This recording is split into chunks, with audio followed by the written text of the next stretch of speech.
हामी चाहिँ बिहान उठेर मन्दिर जाने काम थियो कि मन्दिर दुईजना गाडी स्टार्ट गरेर चाहिँ मन्दिर जान्छ। यो चाहिँ मन्दिर जाँदाखेरि आज चाहिँ एकदम दिन पनि दामी भएको थियो नि त। यति बेसी गरम पनि होइन, यति बेसी अब धुम्म गरेर साह्रै राम्रो भएको थियो दिन आज। यताउता हिँड्नु पनि मजा भइरह्यो आज चाहिँ। सो यस्तै छ।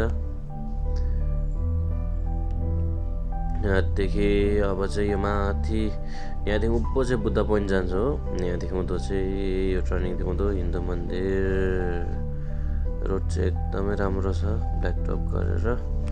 यहाँदेखि उँधो चाहिँ हिन्दू मन्दिर जानुपर्छ सट्टै लगाएर बिस्तारै अलिक परदेखि हो टर्निङदेखि सट्टै गरेर हिन्दू मन्दिरमा पुगेर पूजा गर्ने सामान लिएर त्यहाँदेखि यहाँ भिन्दो पछिको कति दामी भ्यू देख्दैछ। एकदमै पिसफुल जग्गा गयो किनेर नरिवलहरू यस्तो हेर्नु थालेको म चाहिँ नि।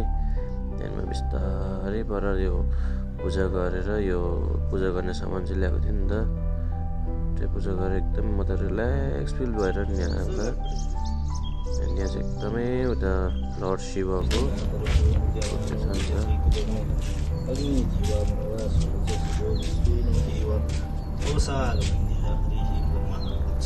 गाडीको पूजा थियो। गाडीको पूजा गर्नु ल्याएको थियो नि त हामीले चाहिँ। अनि यो ऊ पुरै चाहिँ मेरै पहिलाको साथी हो कि। बनेट खोलिदियो अहिले होस् कि यहाँ पूजा गरेर खोलिदिएँ मैले।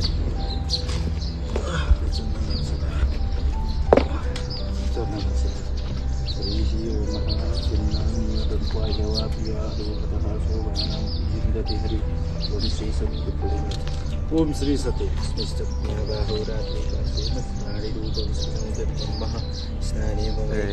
अगरबत्ती बालेर त्यो गाडीको 3 घन्टा उयो परिक्रमा गर्नु मन्त्र भन्दै हुन्छ।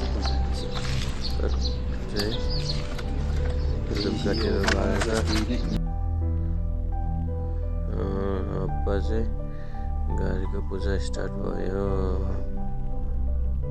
सो घुम्नु पर्ने थियो नि त धुपकाठीहरू घुमाएर। अब गाडी किन्दाखेरि एक त पूजा त गर्नै पर्छ, नगर्ने अलिकति नराम्रो त्यो मानिन्छ नि त। त्यही भएर गाडीको पूजा गरेको छ भने चाहिँ अब केही भइहाल्यो भने नि अब साथ दिन्छन्। त्यही भएर गाडीको पूजा गर्नु पनि एकदम जरुरत थियो।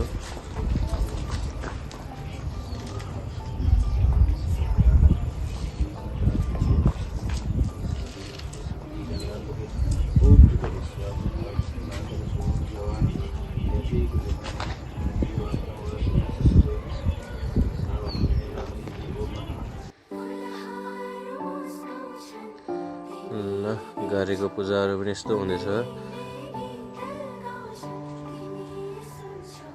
सट्टै भित्र यो खदर पनि बाँधेर चाहिँ मैले गाडीलाई पनि मजाले बाँधिदियो। अब चाहिँ राम्रो होसै भनेर ढोकेर चाहिँ मैले यहाँदेखि सकेर बेलुका फर्केर हामी भाइको भएर चाहिँ हामीले लन्च खायौँ।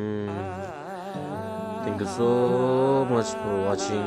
Thank you so much.